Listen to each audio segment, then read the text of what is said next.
தற்போதைய அண்மை செய்தி. விசாரணைக்கு அழைத்துச் செல்லப்பட்டவர் உயிரிழந்த விவகாரத்தில் சேலம் கருமலை கூடல் காவல் நிலைய காவல்துறையினர் 7 பேருக்கு 10 லட்சம் ரூபாய் அபராதம் விதிக்கப்பட்டிருக்கிறது. அண்மை தகவலாக பார்த்து வருகிறோம். விசாரணையின் போது மரணமடைந்த வழக்கு தொடர்பாக காவல்துறையினருக்கு அபராதம் விதிக்கப்பட்டிருக்கிறது. விசாரணைக்கு அழைத்துச் செல்லப்பட்டவர் உயிரிழந்த விவகாரத்தில் சேலம் கருமலை காவல் நிலைய காவலர்கள் 7 பேருக்கு 10 லட்சம் ரூபாய் வரை அபராதம் விதிக்கப்பட்டிருக்கிறது. இது தொடர்பான கூடுதல் விவரங்களோடு செய்தியாளர் மகேஸ்வரி இணைப்பில் இருக்கிறார். வணக்கம் மகேஸ்வரி. தமிழ்நாடு மனித உரிமை ஆணையம் 2 உதவி ஆய்வாளர்கள் உட்பட 7 காவலர்களுக்கு விசாரணையின் போது மரணம் ஏற்படுத்தியதாக 10 லட்சம் ரூபாய் வரை அபராதம் விதித்திருக்கிறது. இந்த வழக்கு தொடர்பான முழு விவரங்களை பதிவு செய்யுங்கள்.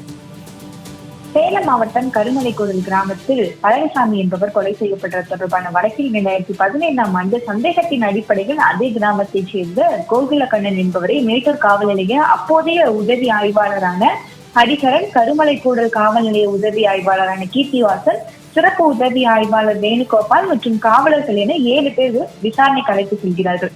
காவல் நிலையத்தில் தாக்கப்பட்டு துன்புறுத்தலுக்கு ஆளான கோகுலக்கண்ணன் நெஞ்சுவலியால் பாதிக்கப்பட்டுள்ளார். உடனடியாக சேலம் அரசு மருத்துவக் கல்லூரி மருத்துவமனைக்கு அழைத்து சென்ற போது அவர் ஏற்கனவே உயிரிழந்து விட்டதாக தெரிவிக்கப்பட்டது.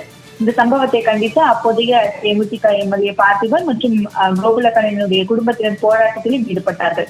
இது சம்பந்தமாக வெளியான செய்தியின் அடிப்படையில் தமிழ்நாடு மாநில மனித உரிமை ஆணையம் தாமாக முன்வந்து வழக்கை விசாரணைக்கு எடுத்துக் கொண்டது. இந்த வழக்கை விசாரித்த மனித உரிமை ஆணைய உறுப்பினர் கண்ணதாசன் வழக்கு தொடர்பான ஆவணங்கள் அறிக்கைகளை பரிசீலித்து காவல் நிலையத்தில் தாக்கப்பட்டதால் தான் கோகுலக்கண்ணன் மரணம் அடைந்துள்ளார் என்பது நிரூபிக்கப்பட்டுள்ளதால் பாதிக்கப்பட்ட அவரது குடும்பத்தினருக்கு 1 மாதத்தில் 10 லட்சம் ரூபாய் இழப்பீடாக வழங்க வேண்டும் என தமிழக அரசுக்கு உத்தரவு ஒன்றை பிறப்பித்தார்கள்.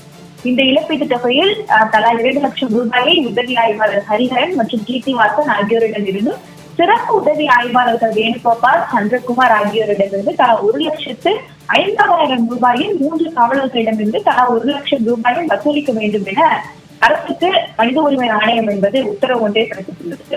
மேலும் 7 காவல்துறை அதிகாரிகளுக்கு எதிரான ஒழுங்கு நடவடிக்கை விசாரணையை 3 மாதங்களுக்குள் முடிக்க வேண்டும் என்றும் தற்போது தமிழக அரசுக்கு மாநில மனித உரிமை ஆணையம் பரிந்துரை ஒன்றை தற்போது வழங்கியுள்ளது. தகவல்களுக்கு நன்றி மகேஸ்வரி.